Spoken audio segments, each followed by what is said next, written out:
What's up, horror fans? Anchor Pete here, and I just got back from beautiful San Antonio, where my wife Sherry T and I were a part of the Ghoulish Book Festival. It was a fantastic fucking festival run by Max Booth, the third, who is a friend of the Cast show. And it was just a really great time. There were a ton of awesome authors there, and I got a chance to talk to each of them. It's this really great experience where, you're just meeting with talented folks and getting to tell them what you think about their work, asking them questions about writing. I just thoroughly enjoyed it. I spent a shit ton of money on books, and my goal is to interview a whole bunch of them for this channel within the next few months. There were a whole bunch of different events. There was a horror trivia that I just competed in this afternoon. I totally bombed out. I got like 3 out of 10 answers right. There was a Mothman costume contest, which Brian Asman ended up winning. And I think his costume was pretty awesome. And the reason why there was a Mothman costume contest was because one of the featured writers there was Laurel Hightower, and her book Below was the first book that Ghoulish Press put out. One other event they had was a campfire ghost story type tale. So they turned off all the lights and they had this like sound effect of the campfire, and someone made this like cool kind of horror inspired campfire with like skulls and bones and stuff popping out of it. Anyway, a bunch of people signed up for it, including myself, but at the very last moment I chickened out, and I told Max I wasn't going to be able to do it. I knew a couple of the writers that were going to participate, and I was like, oh shit, I can't compete against professional horror writers, at least at this point.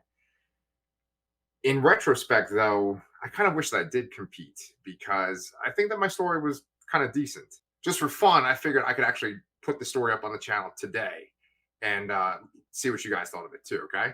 Okay. Here comes my campfire story. The cool part is it's actually a true story too, so you get a little glimpse into my weird life. Okay.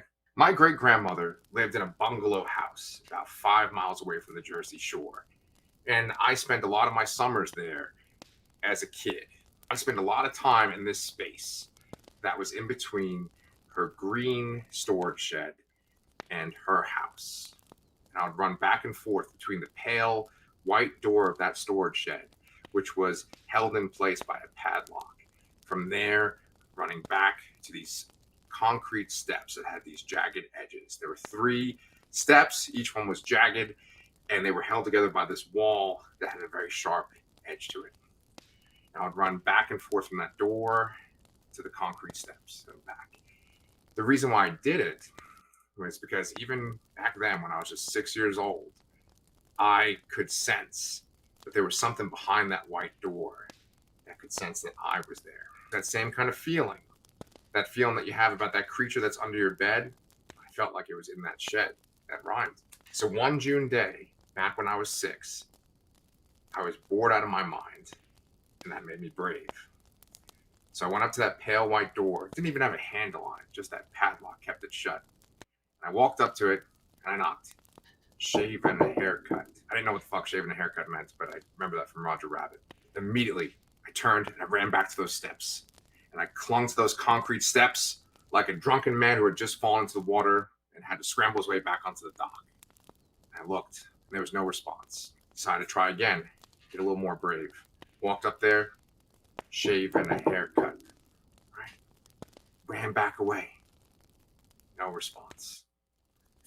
Now you know that you always got to try something 3 times to make sure it works. Just like saying Candyman 3 times, right, in the mirror. So I ran over, went up to that white door, and I knocked. Shave and a haircut. And then 2 bits. I ran back to those steps. I practically flew back to those steps, but my little 6-year-old body couldn't take it. And I tripped over my own feet, and my head went down, and the jagged edge of those concrete steps came up towards my eye like a knife. And I'm so very lucky that when I landed, it struck a centimeter away from my eye socket. The next thing I knew, I was in my grandfather's arms, and I was in my great-grandmother's kitchen. He had a blue button-down shirt on, and I could just see this line of blood going from the hole in my head down the back of his shirt. They looked at me, they saw me crying, and they knew this kid needed stitches. I got some butterfly stitches that day, and I also learned not to go knocking on any kind of strange doors. About 20 years later, my great-grandmother passed away. That padlock was taken off the door, and that shed was wide open.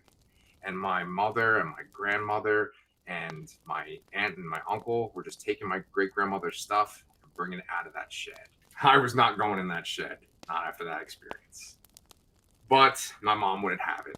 And so she sent me in there, and I went into that nice toasty shed that just smelled of mothballs and, old papers. There were no windows.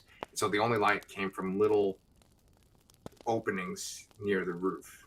I walked in and I picked up a bunch of garden chairs and brought them out, these nice heavy garden chairs. I went back inside, looked around, I saw a case of bocce balls. I have no idea how the fuck you play bocce. And then I saw this dresser, and the dresser was really old. It looked like it must have been from the 30s, from when my grandfather was a little kid. And I went up to that dresser, and on the top of it was a bowl that looked so old. It was like made out of green clay, and it sat right in front of a mirror that was so old that the image in it was warped.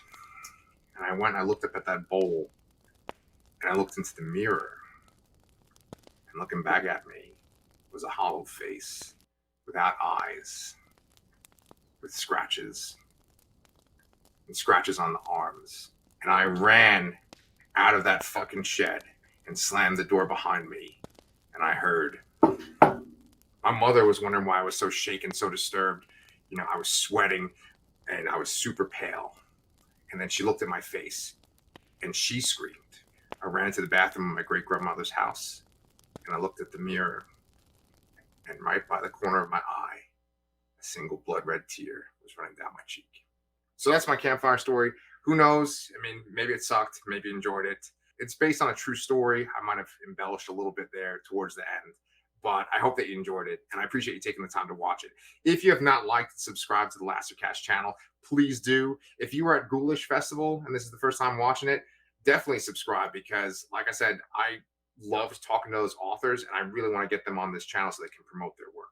All right, have a good one.